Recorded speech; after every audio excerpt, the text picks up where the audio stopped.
How's it going, guys? aRenG Live here, and today we're going to be taking on YAMI MARIK LVL40 with a pretty interesting deck that you guys probably already know about because you see it right at the top. It's Ojama's. So we're going to be using that, but first we're going to talk about some of his new rewards and new stuff that he's giving out. Marik is here, so for you guys that did not get a chance to get a copy of Lava Golem, this is your opportunity. Lava Golem is it's a really good like anti-meta-ish type of card. It's just really good. Also, sorry if you hear noises in the background. Not sure if the mic's picking up on it, but we got Gremlins. Alright, so let's go ahead and look at his rewards. So we're looking at the first one, and probably the most important, we're looking at Ra's Disciple. Ra's Disciple is a pretty cool card for actually bringing out gods. The Winged Dragon of Ra, Slifer, Obelisk. It brings out all those guys, and it's pretty much made specifically for that. Also, wow, these Gremlins are loud, dude.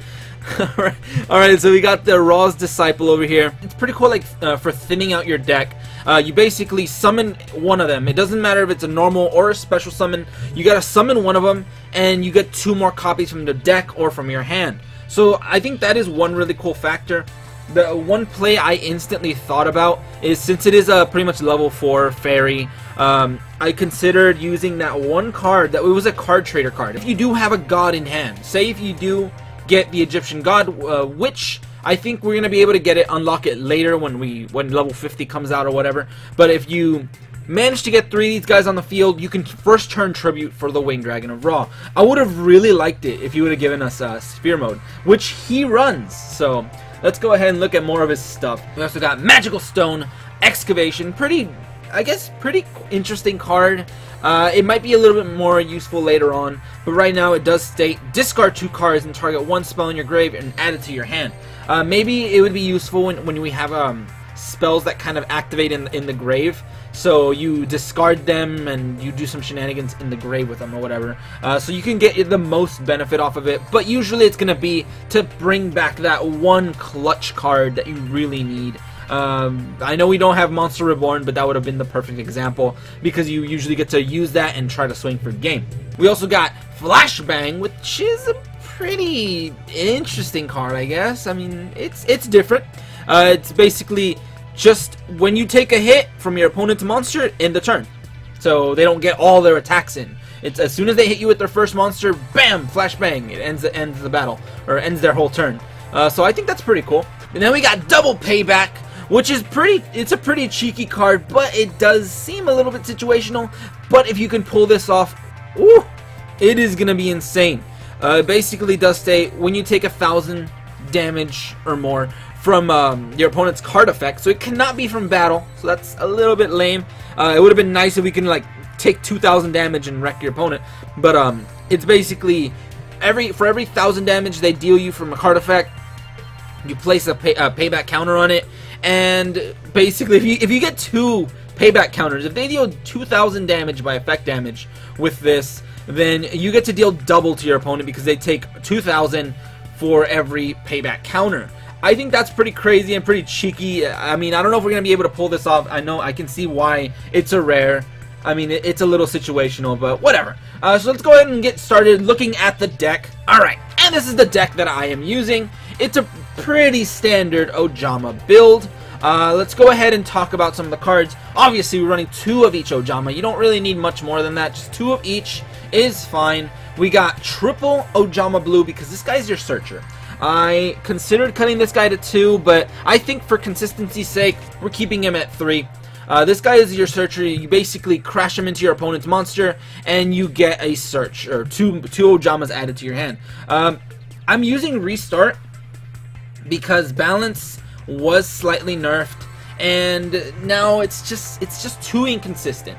There are times when you draw into your first opening hand, which with this build it should be 2 Ojamas, 2 spells.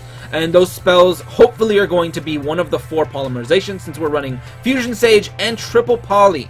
So you got 3 polymerizations, 1 Fusion Sage, and you're running all the Ojamas. So your opening hand should be an Ojama or 2 Ojamas, and polymerization, maybe a Union attack or something. And that would be an optimal hand because you can go ahead and fuse first turn for an Ojama Knight, lock up their field. Marik can't do anything with 1 monster on the zone.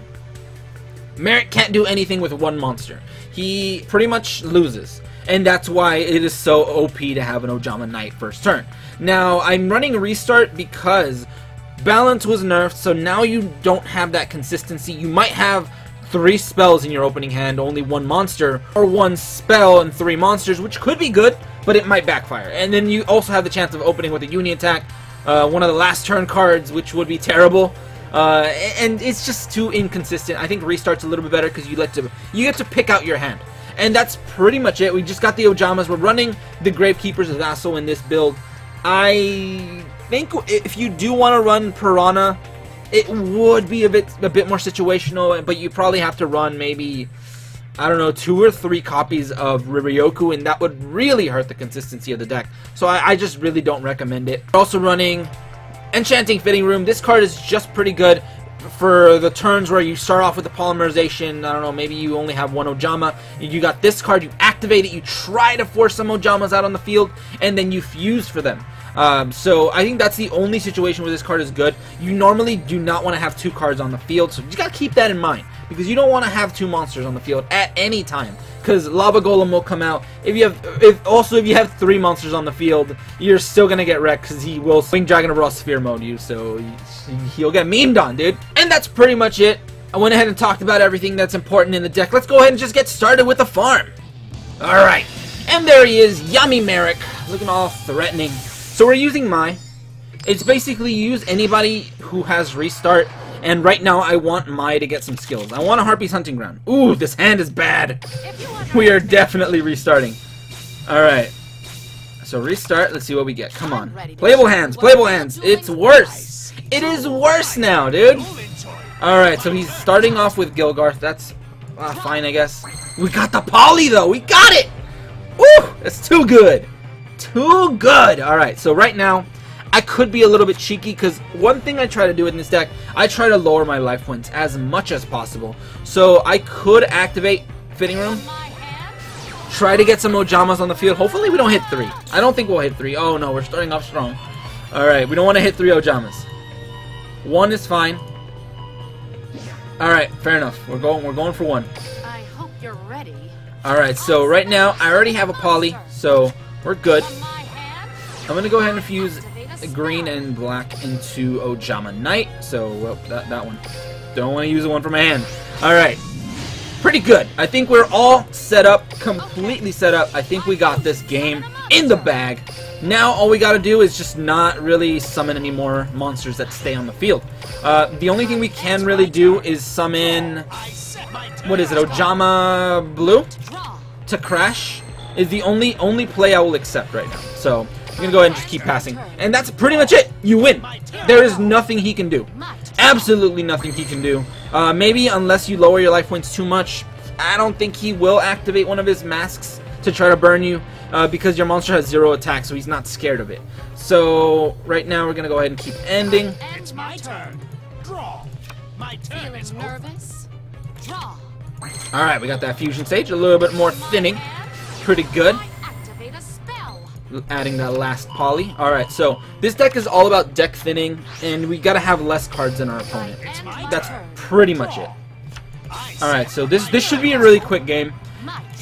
Let's see, we got the yellow, GG, and I'm gonna go ahead and set a Union attack.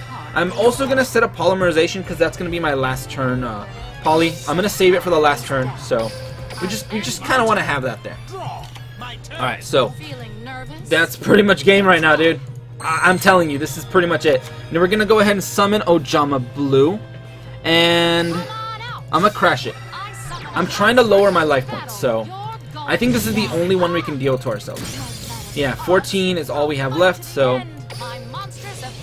this is all the thinning we got. So let's go ahead and add that. I have no more reason to really add more blues, but I'll do it anyway. Because if he had a weaker monster, I would be able to crash a little bit more. But right now, he summoned the Gilgarth. That's as much damage as we're going to be able to deal to ourselves, at least. So let's go ahead and end. Yeah, forgot it was battle phase right now. And that's pretty much how you run the deck. You just lower your life points. It's optimal to lower it under 1,000. That's how you get the maximum points. That's how you get like the real good points. With this run, I might be getting around 7,900, maybe 8,000, I'm not sure, but I have gotten 7,900 before. We're going to go ahead and set this just to get out of our hand. We don't want to activate it. Do not activate Ojama Country until the last turn. If you activate it now, he's gonna mask you, he's gonna do a bunch of stuff, he's gonna lock down your monster, and you're gonna have a bad time. Alright, so let's go ahead and keep ending. I could set that. I'm gonna keep it in hand for now. I'm gonna keep it in hand for now. He's gonna start discarding. We're all set, dude. Alright, so we got, what do we have? 4 cards left in deck. I'm gonna go ahead and set this. I already have a polymerization on the field somewhere. Alright, this one. So I'm gonna save that there. Shut up, Gremlins! Dude, these Gremlins are loud. Alright, so... Alright, so I think... Yeah, we're just gonna keep passing. We're gonna go ahead and discard some of our more useless Ojamas. That would be probably, in this situation, probably blue. We're in no rush to attack into our opponent's monster or anything. We're good. Alright, we're gonna discard that blue as well. As soon as I check. Alright, we got 2 cards left. Alright, let's discard blue. Because, you know what? This is basically just for style points, but I want to make Ojama king for the last Ojama. You don't have to. You can get 2 of these guys on the field for the last turn and win perfectly, but I want to get Ojama king. So, we're going to go ahead and end. And I'll discard a yellow because I have 2 copies of yellow. Alright. And that's it. We win this. We win. Straight up. And let's go ahead and set up all our last turn plays. First of all, I'm going to go ahead and summon the Vassal. Just to have him on the field, dude. We're also going to go ahead and activate the polymerization we have. We're going to bring out any Ojama fusion. I'm going to go for king. I'm going to go for king. Last turn you fuse, and you go for attack position. Don't ever put him in defense on your last turn. You'll kind of dank out, dude. You'll fail. So we got the Ojama King. I have no spots to mess with. We put him in attack. He's probably thinking, why are you putting him in attack? You're an idiot. But no, I'm not. I'm not an idiot. I'm a little bit. Only a little bit, guys. But we're going to go ahead and activate Union Attack. Power up the Vassal. And then second Union. And this is pretty much it. You're just powering up your stuff. The attack bonuses don't kick in till the battle phase. So he has no reason to activate any of his any of his like annoying like cards, because I know he has that one wheel card that wrecks one of your monsters, which if anything he would activate it on Ojama King once you activate this card, which makes everybody's attack defense get switched. So GG, I have 3,000 attack monsters, and let's go ahead and enter battle phase. Make sure your toggle is to auto or on. Don't let it be on off during the last turn. So let's go ahead and, whoa, I was about to mess up. I was about to mess up, dude. I don't like doing it that way because I always hit end turn. We're going to go ahead into battle phase. I was about to lose, dude. Alright, so we're going to go ahead and activate this. This makes it so he can't activate anything. I think the only thing he has is like Nightmare Wheel. But let's go ahead and just swing and win this game. GG, Marik. Get wrecked. And let's see if we get any cool prizes. Also, my life points were only 1,400, so I didn't lower him as much. Sometimes he summons a 1,500 monster. You can get multiple hits off and lower your life points to exactly, I don't know, exactly 1,000. Or if you activate the curtain card, you can lower them to like 200. So it just depends. But right now, let's go ahead and see what we got.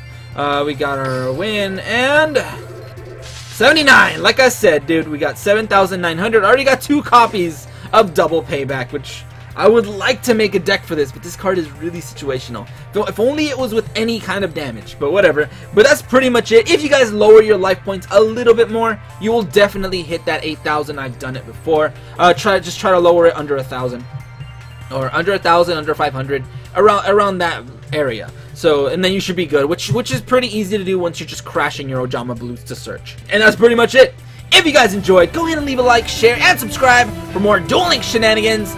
But anyway, thank you guys for watching today. Have a great day, and see you guys.